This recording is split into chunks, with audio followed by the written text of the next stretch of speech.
And as long as they're thinking in the past, their past will always be their future. Now, certain people, they get caught in these loops of thinking and feeling and feeling and thinking.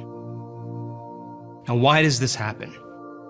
If feelings and emotions are the end product of past experiences, and you can remember experiences better because you can remember how they feel, we could say then that the stronger the emotion you feel from some problem or condition in your life, the more altered you feel inside of you, the more it's going to wake you up and you're going to pay attention to what's causing it outside of you. And when you narrow your focus on the cause, the brain freezes an image and takes a picture. And that picture becomes the memory embossed in the brain. Now, people tend to think neurologically within the circuits of that past experience, and they tend to feel within the boundaries of those emotions, which are chemicals.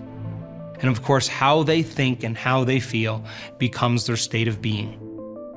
And you can say to a person, "Why are you this way?" And they will say, "I am this way because of some experience that happened to me 35 years ago."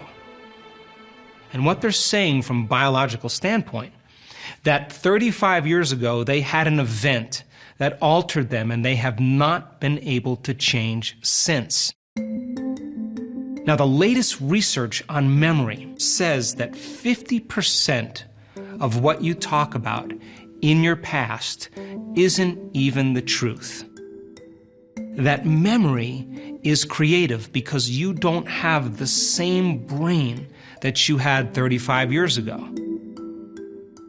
And what does that mean? People embellish the memories of the experience to reaffirm the emotion that they are identifying with that keeps them in the past. And in a sense, we could say then, the person is reliving a miserable life that they never even had. And their brain and body, neurologically and chemically, are being further tacked or conditioned into the past. And so people get caught in these loops of thinking and feeling and feeling and thinking for 10, 20, 30, and 40 years. And the redundancy of that cycle of thinking and feeling and feeling and thinking conditions the body to subconsciously become the mind of that emotion. And when the body becomes the mind of that emotion, now the body literally is in the past. And you can't create a new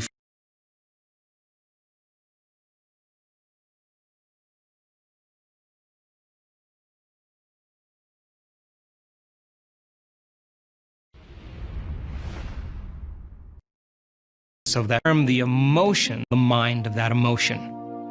And when the body becomes the mind of that emotion, now the body literally is in the past.